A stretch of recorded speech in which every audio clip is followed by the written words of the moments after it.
Heavens to Betsy, what a month, huh, sports fans? Holy cannoli. So many crazy things have happened this July that I needed to relocate just to talk about them. Welcome to the only news network willing to risk it all. I'm Brian Phillips, and you're watching The Goddamn News!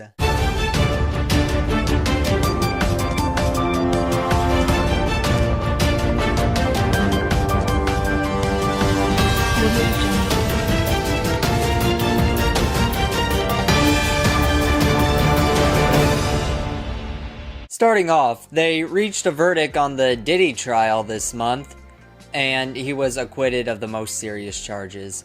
I guess all the baby oil must have paid off because he was too slippery for the justice system. Despite overwhelming evidence to support the allegations against P. Diddy after decades worth of evil acts terrorizing the music industry and individuals, it's looking like the Lord of Lube will walk free. He's been found guilty of two of the lesser charges, but not the most serious ones, the sex trafficking and racketeering. We have a mixed verdict here. Again, count one, as it relates to racketeering, not guilty. Count two, as it relates to sex trafficking, not guilty. Count three, guilty. Count four, not guilty. Count five, guilty. It's crazy how the two counts he was found guilty of had the least amount of evidence to support them, yet despite numerous testimonies and an entire list inciting his involvement in sex trafficking alone, somehow he was not found guilty. Those two counts he was found guilty of, the severity is like being served a knuckle sandwich as punishment. At most, he's looking at 10 years jail time per count, which, let's face it, he's not going to see the maximum. I don't even think he's going to see the minimum. They might just set him at bail at a couple $1 million, which is basically pennies to him. His team wasn't even a cohesive unity. It's not like he had Saul Goodman on his side. One of his lawyers quit, stated he can no longer, under any circumstance, represent him as a member of his counsel. It's a mixed verdict, but it is a stunning victory for the defense. The Mann Act, these charges, these were the easiest for prosecutors to prove, the lowest hanging fruit, merely required showing that state lines were crossed for the purpose to engage in prostitution. We saw a lot of evidence on these charges, did not have that element, Laura, of force, fraud, or coercion, and this carries the lightest sentence of these charges. It is a maximum of 10 years. And keep in mind, when you're talking about maximums aren't the rule. They are the exception. They're for the most exceptional and severe cases. So now you're talking about a sentence that's potentially in the lower range with time served because he's been behind bars. Make sure you have your Costco memberships updated because you're going to need to buy some bulk. I imagine when he gets released, baby oil will go extinct. The free Diddy drones online will chant in unison, and there will be a freak-off the likes of which the universe has never seen. The fact that these sex trafficking charges, specifically with respect to Cassie Ventura, means that the jury was convinced by the defense, at least with respect to reasonable doubt, that the commercial sex, i.e. the freak-offs, were not connected to some of this violence, that there was not that force, fraud, or coercion element. That is, by far, from a penalty perspective, the most serious. It carried a 15-year minimum. Really feels like if you have enough money, you can get away with just about anything. Somehow, those very serious charges will just cease to exist.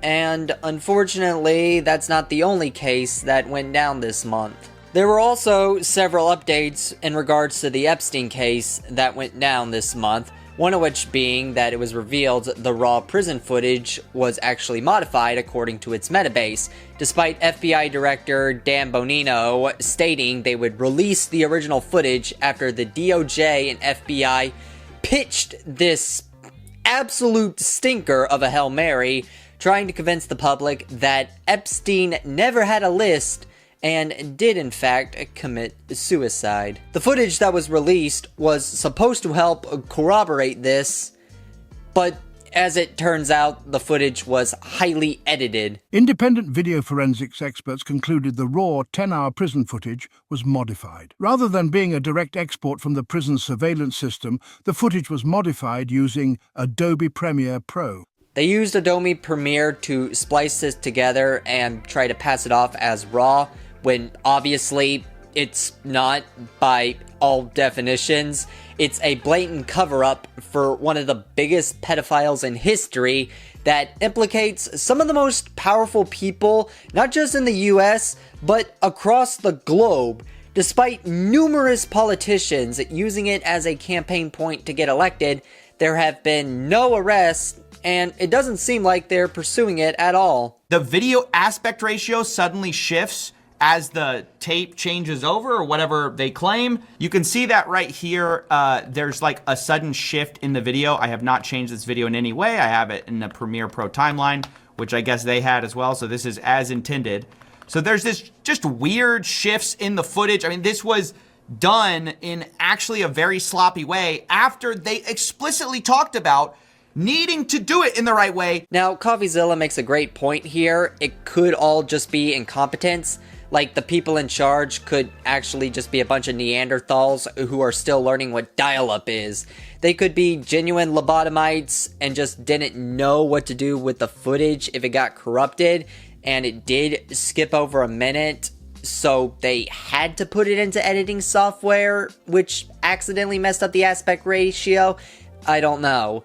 All I know is it could be incompetence, but I'm not going to give them the benefit of the doubt, especially when they're blatantly lying and trying to get people to drop the Epstein case.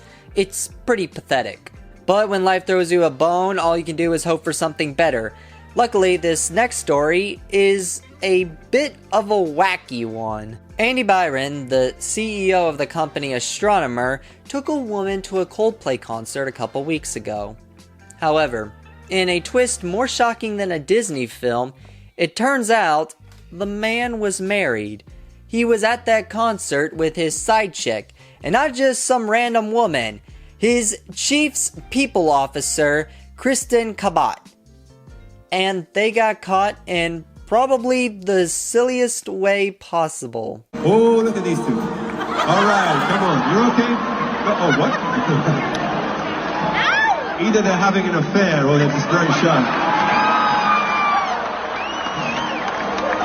I gotta give props to the lead singer of Coldplay. He must have the Sharingan because he hit the nail right on the head with that observation. They were indeed having an affair. Now, as everyone who has seen this has pointed out, nobody would have known who they were had their reaction not been so over the top. Yes, there's always the chance someone they knew could have seen this, but odds are if they had just played it off as if nothing was happening, I highly doubt anyone would have looked twice. I mean, it's not like they were Bill Clinton and Monica Lewinsky. What's crazy though is that after this event, Coldplay dropped this little statement. Apparently, Chris Martin informed fans that they might be put on display using their cameras, and they can look at the screens to see who's out there and say hello.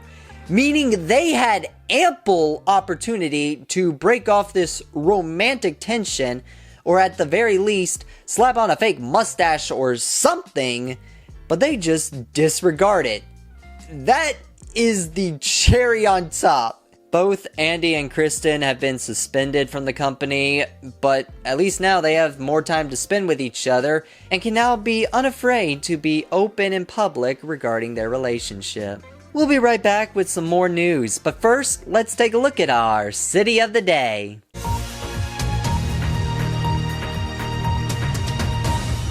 Athens, Georgia.